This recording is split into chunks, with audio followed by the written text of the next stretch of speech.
अहोई अष्टमी की कहानी। एक साहूकार था जिसके 7 बेटे थे, 7 बहुएं थी तथा एक बेटी थी। दिवाली से पहले कार्तिक अष्टमी को 7 बहुएं अपनी ननद के साथ जंगल में मिट्टी खोदने रही। वहीं साहू सही की मांग थी। मिट्टी खोदते समय ननद के हाथ से सही का बच्चा मर गया। साहू माता बोली कि मैं तेरी कोख बांध दूंगी। तब ननद ने अपने 7 भाइयों से बोला कि तुमसे मेरे बदले में कोई कोख बंधवा लो। सभी ने अपने अपनी बहनों ने बहानों से कोख बंधवाने को मना कर दिया। परंतु छोटी भाभी सोचने लगी, यदि मैं कोख नहीं बंधवाऊंगी तो सासू जी नाराज हो जाएंगी। ऐसे विचार का ननद के पहले बदले में छोटी ननद ने अपनी कोख बंधवा ली।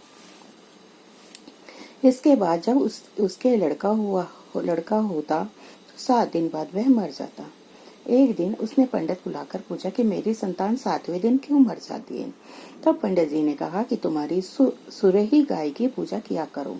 काली गाय साहू माता की सहेली है, वह तुम्हारी को छोड़ देंगी उनके कहने से, तब तेरा बच्चा जिएगा। इसके बाद वह बहू प्रातः काल उठकर चुपचाप काली माता की गाय की सफाई आदि करने लगी, उनकी सेवा करने लगी। गौ माता बोली, आज तक मेरी कोई इतनी सेवा नहीं करता, अब कौन इतनी सेवा कर रहा है, आज देखो उठ के कौन है।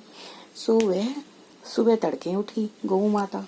वहां देखती है कि साहूकार की बेटे की बहू नीचे सफाई आदि कर रही है। तो गौ माता उनसे बोली, बता मैं तेरी सेवा से प्रसन्न हूँ, मान तू क्या मांगती है, इच्छा चाहे जो मांग ले। तब साहूकार की बहू बोली कि साहू माता तुम्हारी सहेली है और उसने मेरी कोख बांध रखी है। साहू माता तुम्हारी सहेली है तो और उसने मेरी कोख बांध रखी है, सो मेरी कोख खुलवा दो। गौ माता ने कहा, अच्छा। अब गौ माता 7 समुंदर पार अपनी सहेली के पास उसको लेके गई। रास्ते में कड़ी धूप थी, वे दोनों पेड़ के नीचे बैठ गई। थोड़ी देर में एक सांप आया, उसने पेड़ पर गरुड़ पक्षी का बच्चा था। सांप उसको डसने लगा। तब साहूकार की बहू ने उसे सांप को डेला मारकर मार दिया और नीचे दबा दिया और बच्चा को बचा लिया। थोड़ी देर में गरुड़ पक्षी आई और खून पड़ा देखकर साहूकार की बहू को चोंच मारने लगी। तब साहूकार की बहू बोली, मैंने मारा नहीं, मैंने तेरे बच्चे को बचाया है, बल्कि सांप तेरे बच्चे को डसने आया था, मैंने तो उससे तेरे बच्चे की रक्षा की है। यह सुनकर गरुड़ बोली, मांग तो क्या मांगती है।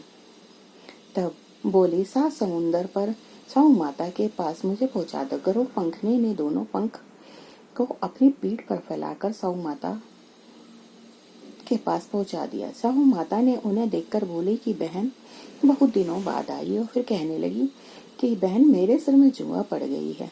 तब सुरही के कहने पर साहूकार की बहू ने सिलाई से उसकी जुएं निकाल दी।